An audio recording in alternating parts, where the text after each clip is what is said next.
Hi friends, welcome to our channel realistic stories. Friends, మీరు కనుక మా ఛానల్ని ఫస్ట్ టైం చూస్తున్నట్లయితే ప్లీజ్ తప్పకుండా సబ్స్క్రైబ్ చేసుకోండి. రాధ మరియు సుధ ఇద్దరు మంచి స్నేహితులు. ఇద్దరికి ఒకే కంపెనీలో ఉద్యోగం దొరుకుతుంది. అలా వాళ్ళ జీవితం సాఫీగా సాగిపోతుంది. కానీ ఒకరోజు రాధ వర్క్ సరిగా చేయలేదని మేనేజర్ పిలిచి మందలిస్తాడు. పాపం రాధ బాధపడుతూ బయటికి వస్తుంది. ఎలా అయినా ఈరోజు ఆ వర్క్ కంప్లీట్ చేసి చూపించాలి అనుకుంటుంది. కానీ ఆ వర్క్ అవ్వదు. సుధ తన వర్క్ కంప్లీట్ చేసుకుని రాధ దగ్గరికి వచ్చి వెళ్దామా అని అడుగుతుంది. కానీ రాధ లేదే, చూసావు కదా బాస్ ఎలా తిట్టాడో, ఈరోజు ఇది కంప్లీట్ అయ్యాకే వెళ్తా. పర్లేదు నువ్వు వెళ్ళు సుధా అని చెప్తుంది. నిన్ను వదిలేసి నేను ఎలా వెళ్తానే, సరే నేను కూడా ఉంటా అని చెప్పి టీ తాగడానికి వెళ్తుంది. సుధా టీ తాగి వచ్చి రాధకి వర్క్లో హెల్ప్ చేస్తుంది. అయినా వర్క్ కంప్లీట్ అవ్వదు. అక్కడే వర్క్ చేస్తున్న సురేష్ వాళ్ళిద్దరిని గమనిస్తూనే ఉంటాడు. కొత్తగా వచ్చారు కదా, పాపం హెల్ప్ చేద్దాం అని వెళ్ళి ఏంటి ప్రాబ్లం, ఏమన్నా హెల్ప్ కావాలా అని అడుగుతాడు. వెంటనే రాధ మార్నింగ్ నుండి చేస్తున్నా, నాకే అర్థం అవ్వటం లేదు, నీకేం తెలుస్తుంది అంటూ గొలుగుతూ నో థ్యాంక్స్ అండి, వెళ్ళి పని చూసుకోండి అంటూ వెక్టకారంగా నవ్వుతూ చెప్తుంది రాధ. కానీ సుధ మాత్రం సారీ అండి, ఏమనుకోకండి, అది అలాగే అంటుంది, మీరు ఒకసారి చూడండి అంటూ మౌస్ తన చేతికిచ్చి జరుగుతారు ఇద్దరు. ఇక సురేష్ అందులో ఎక్స్పర్ట్ అవ్వడంతో క్షణాల్లో సాల్వ్ చేసి వెళ్ళిపోతాడు. తను అలా వెళ్తుంటే చూసావా ఏం అర్థం కాక ఎలా వెళ్తున్నాడో అంటూ రాధ మళ్ళీ మౌస్ పట్టుకొని కూర్చుంటుంది. సిస్టమ్ వైపు చూసి షాక్ అవుతుంది. సుధా ఒకసారి ఇలా చూడు, నా ప్రాబ్లం సాల్వ్ చేశాడు, ఇంత ఫాస్ట్గా ఎలా చేశాడే, తను చాలా టాలెంట్లా ఉన్నాడే, పాపం అనవసరంగా హర్ట్ చేశాను అంటూ ఫీల్ అవుతుంది. ఈలోగా సుధా సరే పద ఇంటికి వెళ్దాం, ఇప్పటికే చాలా లేట్ అయింది, రేపు వచ్చాక సారీ అండ్ థ్యాంక్స్ రెండు కలిపి చెప్పుదులే అంటూ గబగబా బ్యాగ్ సర్దుకొని వెళ్ళిపోతారు. ఇక మరుసటి రోజు ఆఫీస్కి రాగానే ఫస్ట్ సురేష్ వచ్చాడా అని చూస్తుంది రాధ. ఎక్కడా కనిపించకపోయేసరికి రాలేదేమో అనుకుని తన వర్క్ చేసుకుంటుంది.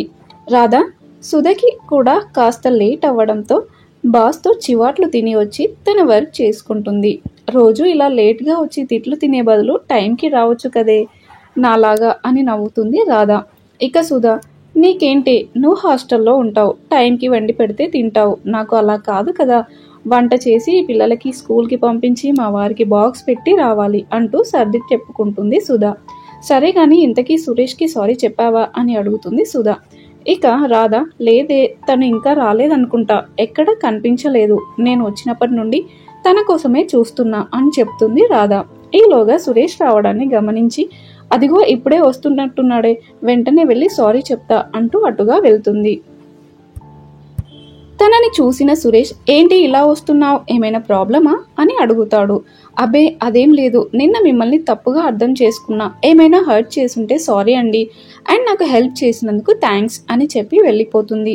ఇలా అప్పుడప్పుడు సురేష్ వాళ్ళకి వర్క్ విషయంలో హెల్ప్ చేస్తూ ఉండేవాడు. అలా వాళ్ళ ముగ్గురు మంచి ఫ్రెండ్స్ అయ్యారు. అందులో సుధ కొంచెం అమాయకురాలు, కానీ రాధ మాత్రం అందరి మీద పంచులు వేస్తూ ఆట పట్టిస్తూ ఉండేది. అలా రాధ పక్కన ఉంటే ఎప్పుడు నవ్వుతూనే ఉండేవారు సుధ మరియు సురేష్. కొంతకాలం తర్వాత సురేష్ రాధని ఇష్టపడతాడు. ఆ విషయం రాధకి ఎలా చెప్పాలా అని తనలో తానే సతమతం అవుతాడు. ఎలాగైనా సుధ హెల్ప్ తీసుకొని ఈ విషయం రాధకి చెప్పాలి అనుకుంటాడు. ఆ రోజు రాధకి ఆఫీస్కి రాకపోవడంతో సుధకి తను రాధని ప్రేమిస్తున్న విషయం చెప్తాడు. ఇక వెంటనే సుధ నవ్వుతూ మరి అయితే లేట్ ఎందుకు, వెంటనే ఆ విషయం రాధతో చెప్పు, ఆల్ ది బెస్ట్ అని చెప్పి వెళ్ళిపోతుంది. ఇక సురేష్ ఒక మంచి టైం చూసి రాధకి తన ప్రేమ విషయం చెప్తాడు. రాధ కూడా సురేష్ మంచివాడు కావడంతో తన ప్రేమకి ఓకే చెప్తుంది. ఇక సురేష్ రాధని రోజు తన బైక్ మీద ఆఫీస్కి తీసుకెళ్లడం తీసుకురావడం చేస్తుండేవాడు. అంతేకాదు ఔటింగ్ తీసుకెళ్లడం, షాపింగ్ అంటూ తన శాలరీలో సగం రాధకే ఖర్చు పెట్టేవాడు. ఇలా కొంతకాలం గడిచిన తర్వాత రాధకి ఇంటి దగ్గర నుండి ఫోన్ వస్తుంది. పెళ్లి సంబంధం చూసాము అని. దాంతో రాధ సురేష్ గురించి ఇంట్లో చెప్పాలి అనుకుంటుంది.